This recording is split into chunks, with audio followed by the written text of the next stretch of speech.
Good morning everybody, myself Acharya Vishwendra. आज force के applications पे आपसे बात करूंगा।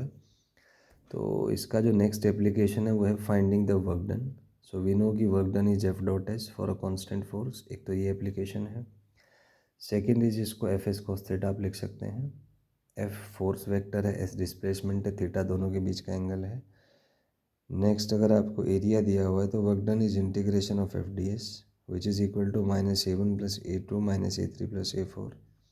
सो work done is area under force displacement graph with sign. तो ये एक एप्लीकेशन आप इसमें देख सकते हैं।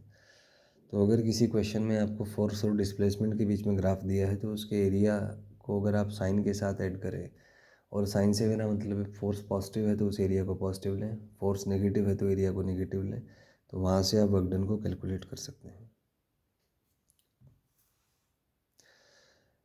Next is for a variable force. अगर फोर्स वेरिएबल है तो वर्क डन को आप integration of F dot d S से कैलकुलेट कर सकते हैं for a variable force. Next चीज़ इसमें है कि relation with kinetic energy.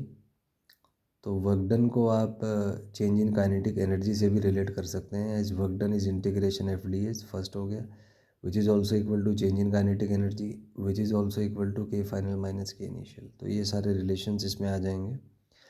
Next is force. Basically 4 type के फंडामेंटल फोर्सेज हैं: electromagnetic, gravitational, weak nuclear and strong nuclear, जो अब तक हमें पता लगे हैं।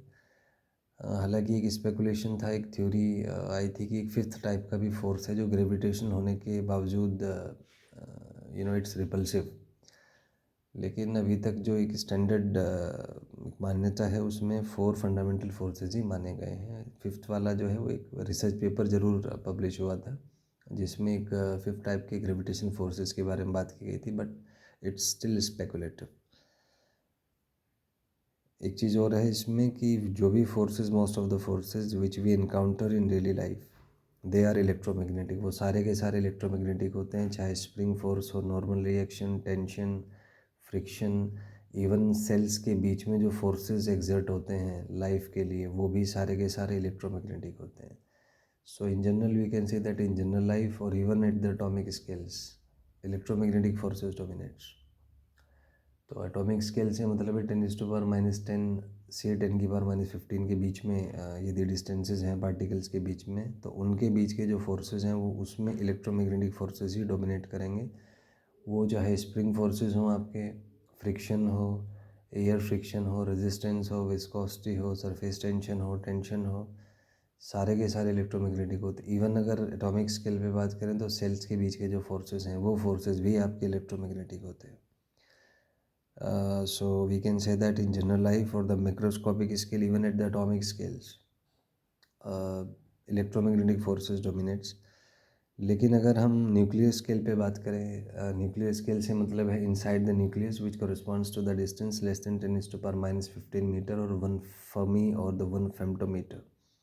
तो वहाँ पर न्यूक्लियर फोर्सेस डोमिनेट करते हैं inside the nucleus, which explains the stability of nucleons. जैसे आप मान लीजिए कोई न्यूक्लियस है तो उसमें प्रोटॉन्स होंगे, न्यूट्रॉन्स होंगे। प्रोटॉन्स के बीच में रिपल्शन होगा इलेक्ट्रोमैग्नेटिक फोर्सेस की वजह से, but still they are stable. So वहाँ पे एक अट्रैक्टिव फोर्स काम करता है जिसको हम न्यूक्लियर फोर्स कहते हैं, विच कॉम्पेंसेट्स दी रिपल्सिव फोर्सेस, और एक सर्टेन इक्विलिब्रियम में वो रहते हैं जिसका पोटेंशियल एनर्जी ग्राफ कुछ इस तरीके से होता है। तो जो न्यूक्लियर फोर्सेस हैं for a certain distance they are attractive. लेकिन अगर डिस्टेंस, अब आप देख सकते हैं यहाँ पे इक्विलिब्रियम यहाँ आएगा, तो इस पॉइंट पे अगर दो न्यूक्लियॉन्स हैं तो उनके बीच में न्यूक्लियर फोर्स 0 होगा। डिस्टेंस अगर बढ़ा देंगे तो फोर्स अट्रैक्टिव हो जाएगा, वो अट्रैक्ट होंगे। डिस्टेंस अगर इस पॉइंट से घटा देंगे तो फोर्स रिपल्सिव हो जाएगा, they will repel each other. So nuclear forces में बी अट्रैक्टिव और repulsive depending on the distance between them. तो ये कंक्लूज़न हम यहाँ से निकाल सकते हैं। इसके साथ साथ जो न्यूक्लियर फोर्सेज है नॉन सेंट्रल हैं, पॉइंट नंबर 1। पॉइंट नंबर 2, उनका कोई सिंपल एम्पेरिकल फॉर्मूला नहीं है कि जैसे ग्रेविटेशन फोर्सेज को आप G m1m2/r² देख सकते हैं। तो न्यूक्लियर फोर्सेस का अब तक वैसा सिंपल कोई एम्पेरिकल फॉर्मूला नहीं निकला है जिससे प्रूव हो पाए कि ये फोर्सेस इतने होते हैं, और इनको इस एम्पेरिकल फॉर्मूला में हम कन्वर्ट कर सकते हैं। तीसरा, चार्ज पे डिपेंडेंट नहीं होते। चौथा, स्पिन पे डिपेंडेंट होते हैं।